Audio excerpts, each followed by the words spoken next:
Petrol pump पर 31 तारीख को टैंकर आया और किसी कारणवश 31 तारीख को नहीं खाली हो पाया, ये टैंकर पहली तारीख को जाके खाली हुआ, तो स्टॉक इसका किस महीने में ऐड करेंगे। दूसरी चीज ये है कि इसको खाली किस महीने में दिखाया जाएगा, इसका स्टॉक किस महीने के स्टॉक के साथ जोड़ा जाएगा। पेट्रोल पंप पर जब हम डिप लेते हैं तो टैंक का स्टॉक कुछ आता है, जबकि कॉपी में घटाते हैं सेल तो उसका स्टॉक बचा हुआ कुछ आता है, दोनों में अंतर आता है। तो ऐसे में डीएसआर का कौन सा स्टॉक लिखा जाएगा, डिप वाला टैंक के लिखा जाएगा या जो घटाने पे आता है वो लिखा जाएगा। दोस्तों, हम सभी लोग पेट्रोल पंप पर डीएसआर तो भरते ही हैं और डीएसआर भरते समय कुछ चीजें हैं जो मन में सवाल पैदा होती हैं।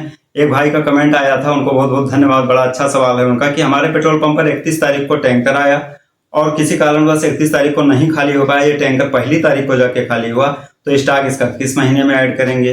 दूसरी चीज ये है कि इसको खाली किस महीने में दिखाया जाएगा, इसका स्टॉक किस महीने के स्टॉक के साथ जोड़ा जाएगा।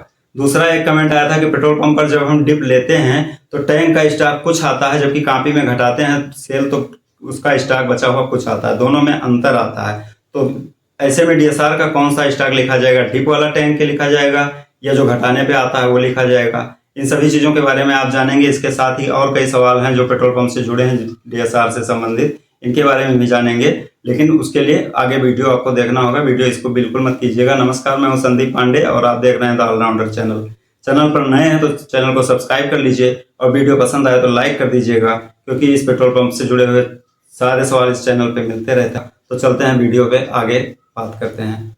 दोस्तों, पेट्रोल पंप पे जब हम लोग डीएसआर भरते हैं तो कई बार क्या होता है कि महीने के लास्ट में हमारे टैंक पे स्टॉक रहता है और फिर भी टैंकर आ जाता है तो खाली करने की जगह नहीं रहती है उसमें, या किसी कारणवश टैंकर देर में आता है तो 31 तारीख या महीने के लास्ट दिन अगर 30 का महीना है तो 30 तारीख को नहीं खाली हो पाता है, ऐसे में पहली या दूसरी तारीख को खाली होता है।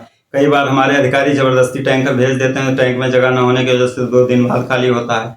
तो इसमें संशय ये है कि पेट्रोल पंप पर टैंकर तो खाली हो गया, अब इसको किस महीने में जोड़ा जाएगा। अगर हम 2 तारीख को खाली कराएंगे तो 2 तारीख में जोड़ेंगे या पिछले महीने के बैक में जोड़ेंगे।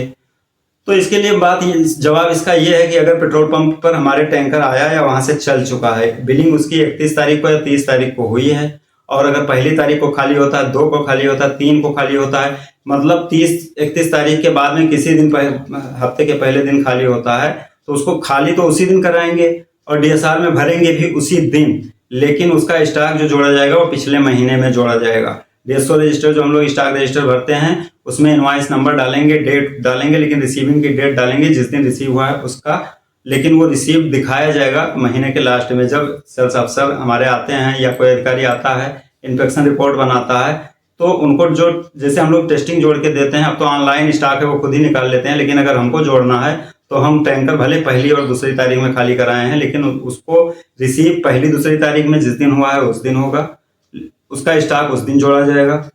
अगर 14,000 पहली तारीख को है और 6,000 खाली हुआ तो 20,000 बढ़ा के लिख दिया जाएगा, लेकिन उसके नीचे ब्रैकेट में लिख दिया जाएगा कि रिसीव्ड 30 तारीख या रिसीव्ड 31 तारीख, जिस दिन आएगा उस दिन। तो ये चीज ध्यान रखिएगा। दूसरा सवाल है कि पेट्रोल पंप पर जब हम लोग टैंक का डिप लिखते हैं तो डिप के आगे स्टॉक लिखते हैं, वो टैंक का जो डिप लेंगे उसके हिसाब से स्टॉक लिखा जाएगा कि हमारा जो कॉपी में स्टॉक बचा है उसमें सेल घटाने के बाद में जो बैलेंस आएगा उसको लिखा जाएगा। तो मैं आपको एक चीज बता दूं कि हमेशा डीएसआर में जो टैंक का डिप होता है वो लिखा जाता है। अगर 15,000 लीटर स्टॉक है और 1,000 लीटर बिक गया तो 14,000 लीटर हमारे हिसाब से बचा, तो ऐसे तो देखा जाए तो हमको 14,000 लिखना है। लेकिन जब हमने टैंक का डिप लिया तो डिप कुछ और आ रहा है, वो बता रहा है 14,000 की जगह पे 13,920 लीटर, तो 80 लीटर का डिफरेंस हो गया। लेकिन कोई बात नहीं है, जो डिफरेंस आता है उसको आने दीजिए, जो डिप है टैंक का उसका वैल्यू लिखा जाएगा, क्योंकि सबसे पहले कॉलम होता है डिप का, तो हम डिप लिखते हैं, उसके बाद में उसके आगे वाटर का होता है। अगर वाटर है तो ठीक है डीएसआर में, नहीं है तो 0 भर दीजिए और उसके आगे वैल्यू लिखिए, क्योंकि जो हमने डिप लिखा है तो डिप का वैल्यू लिखा जाएगा। टैंक में स्टॉक जो है उसी का डिप लेकर उसी का वैल्यू लिखेंगे, ना कि स्टॉक रजिस्टर या कॉपी में जो हमारा स्टॉक बचा है उसमें सेल घटा करके तब लिखेंगे। तो ये क्लियर हो गया होगा। उम्मीद करते हैं कि वीडियो आपको पसंद आया होगा।